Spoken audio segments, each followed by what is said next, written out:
Hello friends, हम लोग start करते हैं एक नए वीडियो के साथ। आज हम लोग एक वीडियो करेंगे जो कि violation of Kelvin Planck statement by violating Clausius statement है। ठीक है, तो अगर क्लॉसियस स्टेटमेंट को वायोलेट कर रहे हैं, ये तो फिगर है, देखिए ये फिगर है, ये लास्ट वीडियो में हम लोग पढ़े थे। इसके आगे हम लोग देखते हैं।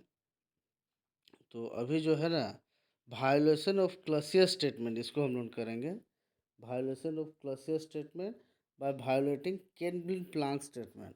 तो केल्विन प्लैंक स्टेटमेंट को अगर वायोलेट कर रहे हैं तो क्लॉसियस स्टेटमेंट वायोलेट हो रहा है।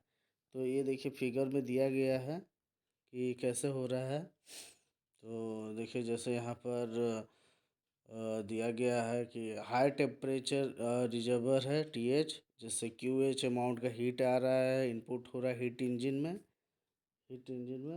और वहाँ से वर्क जो है टोटल QH अमाउंट का कन्वर्ट हो जा रहा है। तो ये क्या है, violation of Kelvin Planck constant है। तो जिससे देखिए क्या हो रहा है, QL जो है ना जीरो अमाउंट का, वो लो टेम्परेचर रिजर्वर में जा रहा है। तो उसी तरह देखिए, तो QL अमाउंट का अगर हीट वो लोअर टेम्परेचर रिजर्वर को लेके जा रहा है, और हाई टेम्परेचर में QL अमाउंट का हीट लेके जा रहा है, वो हाई टेम्परेचर को लेके जाएगा। तो हाई टेम्परेचर में क्या लेके जाएगा, जो QH अमाउंट का जो निकला है, ये आपको रेफ्रिजरेटर में इनपुट हो रहा है। तो क्या होगा, QH प्लस QL अमाउंट का हीट जो है वो हाई टेम्परेचर रिजर्वर को जा रहा है। तो इसमें क्या हो रहा है कि यहाँ जो वर्क डन है which is equal to QH, जो QH अमाउंट का हीट को लेके जा रहा है। तो ये गलत है, क्योंकि ये मतलब ज़्यादा अपने से, अपने जितना एनर्जी है उससे ज़्यादा एनर्जी को लेके जा रहा है, पॉसिबल नहीं है। तो इसीलिए ये मतलब ये सही नहीं है। तो इसको आगे हम लोग पढ़ के समझते हैं क्या है। तो इसको देखिए फ्रॉम फिगर 1.1.5a से, let us assume that the heat engine receive heat at QH from a high temperature reservoir. तो हम लोग जैसे देखिए हाई टेम्परेचर रिजर्वर से QH अमाउंट का हीट रिसीव कर रहा है हीट इंजन। उसके बाद and convert it into work rejecting no heat. तो ये जो है ना पूरा कन्वर्ट कर दे रहा वर्क को, और सिंक को कोई हीट रिजेक्ट नहीं कर रहा। तो ये केल्विन प्लैंक कांस्टेंट को वायलेट कर, thus violating the Kelvin Planck statement. Kelvin Planck statement क्या है कि कोई भी इंजन पूरा अमाउंट ऑफ, जितना अमाउंट ऑफ हीट ले रहा है उसको टोटल अमाउंट ऑफ वर्क में कन्वर्ट नहीं कर सकता। कुछ अमाउंट ऑफ वर्क को वो रिजेक्ट करेगा। तो लेकिन ये पूरा कन्वर्ट कर दे रहा है QH को वर्क में। तो ये violation of Kelvin Planck constant है। तो अभी क्या है, उसके बाद देखिए रेफ्रिजरेटर जो है ना रिसीव कर रहा है QL अमाउंट का हीट को। QL अमाउंट का हीट को रेफ्रिजरेटर अब क्या कर रहा है, रिसीव कर रहा है फ्रॉम द लो टेम्परेचर से। उसके बाद क्या हो रहा है, reservoir and supplies an amount of QH plus QL। और सप्लाई जो कर रहा है QH प्लस QL दोनों को मिला के supply at to high temperature. High temperature को reservoir when W is equal to QH work is supply to it.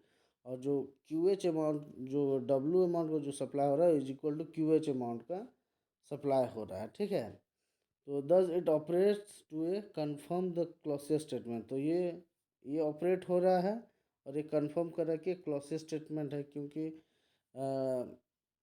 Clausius statement में क्या ना, लो टेम्परेचर से हाई टेम्परेचर को with the aid of external energy या external work input, ये आपको convert ले सप्लाई कर सकते हैं एनर्जी को लो टेम्परेचर से high temperature. But from the figure 1.1.5b को अगर हम लोग देखते हैं, अब हम लोग ना 1.1.5 बी को अगर देखते हैं, तो इसमें क्या बताया जा रहा है, देखिए it can be observe that the heat QH follows A loop. QH जो है ना, जो QH अमाउंट का जो लूप बन रहा है, कहाँ से कहाँ बन रहा है लूप, ये लूप बन रहा है। देखिए ये जो लूप बन रहा है ना, इसी को बोल रहा है, ये वाला लूप, ये वाला लूप, ये जो लूप है, ये जो बन रहा है, इसी लूप को बोल रहा है ना, इक्वेच अमाउंट का लूप बन रहा है। follows a loop through heat engine and heat pump and perform no function। तो ये क्या ना, QH अमाउंट का ही लूप बन रहा है, इसका कोई रोल ही नहीं है इसमें। QH आ रहा है, फिर QH यहाँ आ रहा है, फिर तो पूरा QH का कोई रोल नहीं है ना। तो परफॉर्म नो फंक्शन, ठीक है। From figure 1.15C it is obvious that, अब 1.15C से हम लोग देखेंगे कि इससे क्या है कि QH अमाउंट का तो कुछ काम ही नहीं हो रहा है। QH क्या है कि अपने जगह पे घूम रहा है, इसका किसी से रोल नहीं है। तो इसको अगर और सिंप्लीफाई करते हैं तो क्या कर रहा है कि it is obvious that heat is being transferred from a low temperature thermal reservoir to the high temperature thermal energy reservoir without any external work। तो इसमें क्या हो रहा है, बिना कोई एक्सटर्नल वर्क में, अगर 1.15C देखें, बिना कोई एक्सटर्नल वर्क के ये क्या हो जा रहा है, लो टेम्परेचर से एक एनर्जी, हीट एनर्जी को कंसिडर कर रहा है, उसको फिर बिना वर्क इनपुट के उतने ही अमाउंट का एनर्जी को हाई टेम्परेचर रिजर्वर में सेंड कर दे रहा है, जबकि ये पॉसिबल नहीं है। तो ये बता रहा है, तो क्या है कि it is therefore violation of Clausius statement. तो ये क्या हुआ, ये क्लॉसियस स्टेटमेंट को वायोलेट किया। तो इसको हम लोग समझ रहे हैं कि क्लॉसियस स्टेटमेंट कैसे वायोलेट हुआ। क्लॉसियस स्टेटमेंट बताया गया था कि अगर कोई लो टेम्परेचर से, अगर हमको नॉर्मली क्या होता है, हाई टेम्परेचर से लो टेम्परेचर अपने एनर्जी फ्लो होता है, लेकिन हम लोग लो टेम्परेचर से हाई टेम्परेचर रिजर्वर को अगर एनर्जी फ्लो कर रहे हैं तो उसमें एक्सटर्नल वर्क का ज़रूरत है। अगर एक्सटर्नल वर्क नहीं देंगे तो ये पॉसिबल नहीं है। तो यही है क्लॉसियस स्टेटमेंट। लेकिन यहाँ पर देखिए, इस फिगर में अगर हम लोग को केल्विन प्लैंक्स कांस्टेंट को, केल्विन प्लैंक जो स्टेटमेंट है उसको वायलेट कर रहे हैं, तो इसमें क्लॉसियस स्टेटमेंट भी अपने आप वायलेट हो रहा है। यहाँ पर बताया जा रहा है कि QL अमाउंट का हीट रिसीव कर रहा है फ्रॉम लोअर टेम्परेचर से, और वो हाई टेम्परेचर को QL अमाउंट का हीट ले रहा है, बट इस पर कोई वर्क की ज़रूरत नहीं है। सब लूप बन जा रहा है QH, तो यहाँ पर कोई रोल नहीं है, QH हट जा रहा है इसमें से, इस पूरे सिनेरियो से। तो इसीलिए ये बोल रहा है कि ये क्लॉसियस स्टेटमेंट को भी वायलेट कर रहा है। तो thus violation of the Kelvin Planck statement, मतलब we can say the two statement are equivalent. तो इससे हम लोगों को पता चलता है कि दोनों स्टेटमेंट अपने आप में इक्विवेलेंट है, ठीक है। तो आगे बढ़ते हैं। आगे क्या है, रिवर्सिबल एंड इरिवर्सिबल प्रोसेस है। अब इसके बारे में समझते हैं, रिवर्सिबल क्या है, इरिवर्सिबल क्या है। तो reversible, in the reversible process things happen very slowly, बहुत स्लोली। जो वर्क है ना होता है वो बहुत जल्दी फास्टली नहीं होता है, बहुत स्लो स्लो स्लो होता है, विदाउट एनी रेजिस्टिंग फोर्स। तो और इसमें जो है ना, रिवर्सिबल प्रोसेस में कोई रेजिस्टिंग फोर्स, फ्रिक्शन उक्शन ये सब कुछ नहीं था। और ये पहला चीज़ है, बहुत स्लोली होता, वेरी स्लोली, स्लोली नहीं very slowly, without any space limitation. और इसमें, इस प्रोसेस में स्पेस का कोई लिमिटेशन नहीं होना चाहिए, स्पेस जो है ना ज़्यादा होना चाहिए। Everything happens in a highly organize way. और जो हर कुछ जो होता है एक ठो ऑर्गेनाइज रहना चाहिए, कोई हापाजर्डली नहीं होगा, धीरे धीरे धीरे। It is not physically possible, it is an ideal concept. तो ये क्या है, ये तो फिजिकली प्रैक्टिकली पॉसिबल नहीं है, ये तो आइडल केस है। रिवर्सल प्रोसेस एक आइडल प्रोसेस है, समझ गए।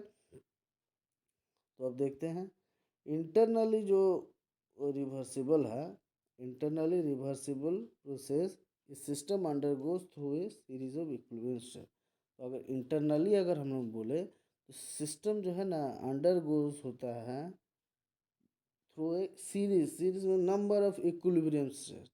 कोई भी सिस्टम जो प्रोसेस करता है वो बहुत सीरीज ऑफ इक्विलिब्रियम स्टेट से पास होता है।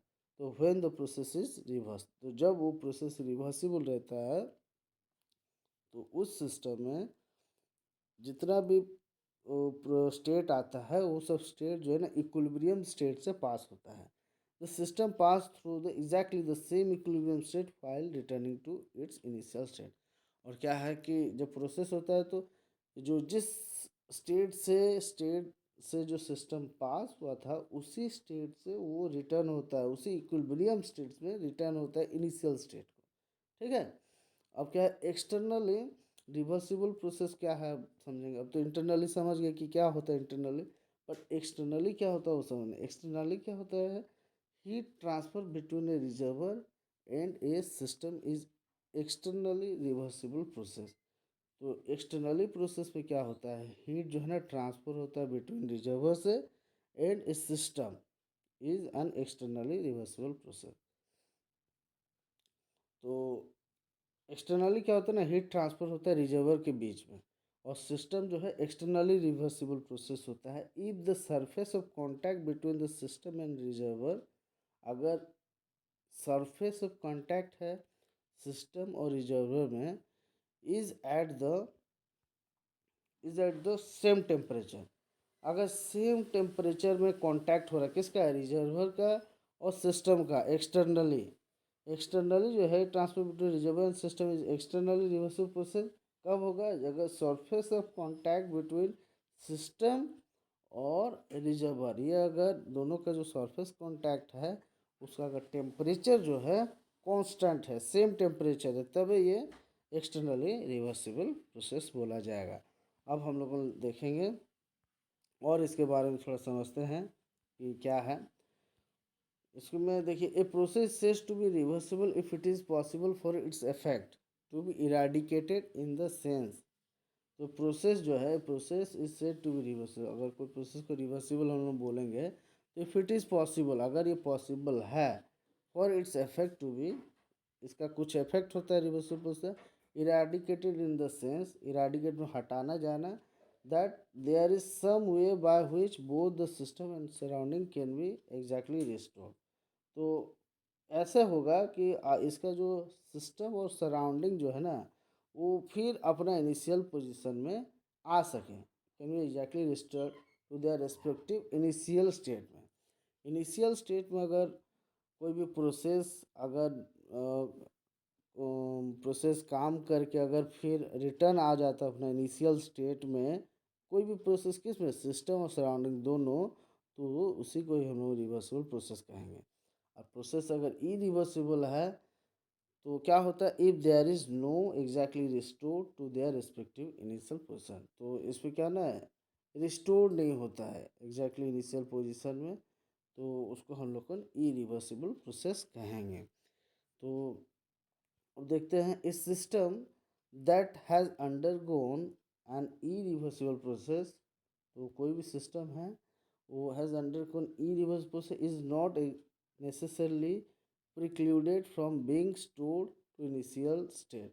तो अगर कोई भी सिस्टम जो है ना वो अगर, तो प्रिक्लूडेड का मतलब ना रोका जाना, मतलब उसको वहाँ तक पहुँचने ना देना। तो हम लोग जैसे बोले कि system that has undergone an reversal process not necessarily precluded from being restored to its initial position. अगर इरिवर्सिबल है इसका मतलब ये नहीं कि उसको इनिशियल स्टेट से अगर वो रिस्टोर नहीं हो रहा है, रुक जा रहा है, तो ही रिवर्सिबल होगा। इसका मतलब है there are many effects whose presence during a process renders its irreversible. तो बहुत सारा और प्रोसेस है जो प्रोसेस को इरिवर्सिबल कर सकता है।